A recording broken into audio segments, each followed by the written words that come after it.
नमस्कार, मैं डॉक्टर अजीत भारती आज फिर आपके लिए हिंदी विषय के अंतर्गत कक्षा 11वीं एनसीईआरटी एमपी बोर्ड या अन्य बोर्ड विषय हिंदी पाठ है आपका विदाई संभाषण और जिसके लेखक हैं बाल मुकुंद गुप्त। तो गद्यांश नंबर आज हम 4 लेकर आए हैं।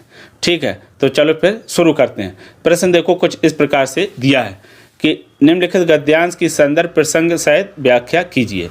यानी आपको जो गद्यांश दिया है इसमें इसका संदर्भ बताना है, प्रसंग बताना है, व्याख्या लिखनी है और अंत में विशेष भी लिखना रहेगा।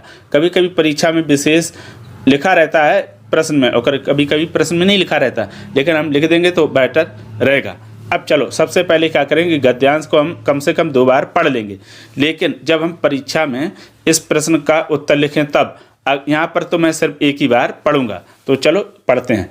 इस प्रकार संसार में सब बातों का अंत है, इससे आपके शासनकाल का भी अंत होता है। चाहे आपकी एक बार की कल्पना के अनुसार आप यहाँ के चिर स्थायी वायसराय भी हो जाते, किंतु इतनी चिर स्थायी का अर्थ होता है लंबे समय तक, किंतु इतनी जल्दी वह समय पूरा हो जाएगा ऐसा विचार ना आपका ही था ना इस देश के निवासियों का। इससे जान पड़ता है कि आपके और यहाँ के निवासियों के बीच में कोई तीसरी शक्ति और भी है, जिस पर यहाँ वालों को तो क्या आपका भी काबू नहीं है। देखो इसमें ये कहा गया है जो लॉर्ड कर्जन थे उनका जल्दी से क्या उन्होंने इस्तीफा दे दिया और सरकार ने स्वीकार कर लिया। तो लेखक कहता है कि लगता है कि लॉर्ड कर्जन और यहाँ के निवासियों के बीच में एक तीसरी शक्ति है जिस पर किसी का कोई नियंत्रण नहीं है। इसी के बारे में यहाँ पर बताया गया है। ठीक है, तो सबसे पहले हम लिखेंगे उत्तर में हम क्या करेंगे, शुरुआत जो शुरू में दिया है आपका ये इस संसार, ये लाइनें लिख लेंगे और उसके बाद फिर हम डैश डैश करके अंत में लिख देंगे ये वाली काबू नहीं है। ये देखो ये इस संसार डैश डैश कर काबू, यानी यहाँ इस संसार से लेकर काबू नहीं है तक की हम यहाँ पर व्याख्या प्रस्तुत करेंगे। इसका अर्थ ये होता है। अब आता है फिर संदर्भ। तो संदर्भ कैसे लिखेंगे, हेडिंग डालेंगे, लिखेंगे कि प्रस्तुत गद्यांश हिंदी की पाठ्य पुस्तक आरओ के विदाई संभाषण पाठ से लिया गया है, जिसके लेखक हैं बाल मुकुंद गुप्त। तो देखो संदर्भ में 3 चीज़ें बस याद रखनी है। एक तो पहले पुस्तक का नाम आरओ, पाठ का नाम विदाई संभाषण और लेखक का नाम बाल मुकुंद गुप्त। बस इसके अतिरिक्त कोई 3 के अतिरिक्त कुछ नहीं लिखना होता है।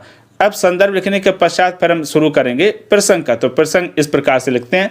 देखो प्रसंग में क्या होता है, जो गद्यांश दिया रहता है उसी के बारे में संक्षेप में लिखा जाता है, बस कि इस गद्यांश में किसके बारे में क्या कहा गया है। तो दिया कि लॉर्ड कर्जन 1905 ईस्वी में भारत छोड़कर जा रहे थे, जो उनके शासन का अंत था।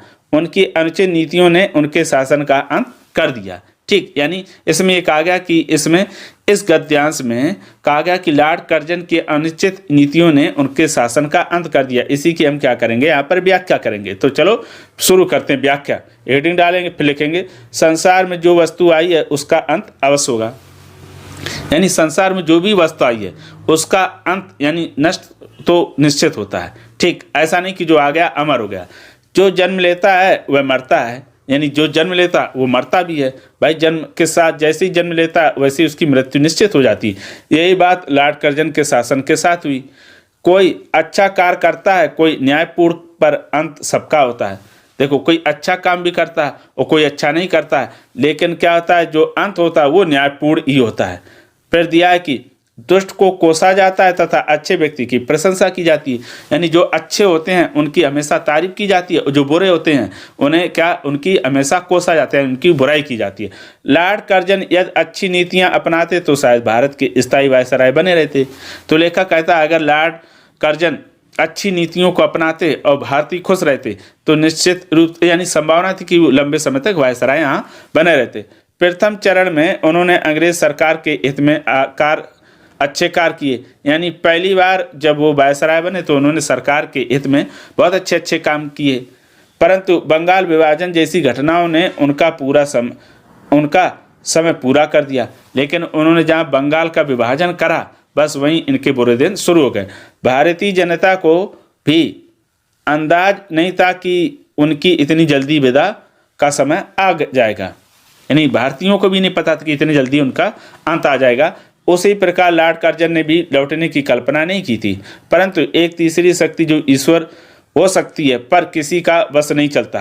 कहते एक कोई तीसरी भी शक्ति है जो क्या ये सब देखती रहती है और वो अपने अनुसार निर्णय लेती है और जिस पर किसी का कोई अधिकार या नियंत्रण नहीं होता है, उसे राजा व प्रजा दोनों के बीच निर्णय लेना होता है। तो तीसरी शक्ति होती, देखो यहाँ पर क्या लेखक ने एक काल्पनिक मान ली कि कोई तीसरी शक्ति होती जो राजा और प्रजा के बीच में क्या होता है, निर्णय लेता है। उसने भगवान लॉर्ड कर्जन की विदाई के माध्यम से निर्णय लिया, उस निर्णय को कोई ना बदल सकता। कहते जो तीसरी शक्ति थी उसने क्या किया, जो लॉर्ड कर्जन अपने आप को भगवान समझ, उनकी विदाई का निर्णय लिया कि इनकी विदाई करो, और इस निर्णय को कोई भी बदल नहीं सका। फिर अब आता है आपका विशेष। तो विशेष में हम लिखेंगे कि जो गद्यांश है, इस गद्यांश में क्या विशेषता है, बस उसी के बारे में लिखना है, चाहे एक बिंदु लिख लो, चाहे दो, चाहे तीन। तो पहला बिंदु, इस गद्यांश में सरल खड़ी बोली का प्रयोग किया गया है। देखो जो ये पाठ है इसमें सरल खड़ी बोली का प्रयोग किया गया। किसी भी गद्यांश की व्याख्या करनी हो सब में विशेष, इसमें ये तो पॉइंट क्या कर लो, कंपलसरी रख लो, ये तो लिखना ही है। दूसरा, उर्दू संस्कृत शब्दों का प्रयोग से भाषा मधुर बन पड़ी है, यानी उर्दू और संस्कृत के शब्दों से भाषा कैसी थोड़ी और अच्छी लगने लगी। मुहावरों का प्रयोग सुंदर प्रयोग किया गया है। कहते इसमें इन गद्यांश में मुहावरों का प्रयोग का सुंदर प्रयोग किया गया है। ठीक है, तो ये हो गया आपका गद्यांश नंबर 4 की व्याख्या, संदर्भ, प्रसंग, विशेष सहित।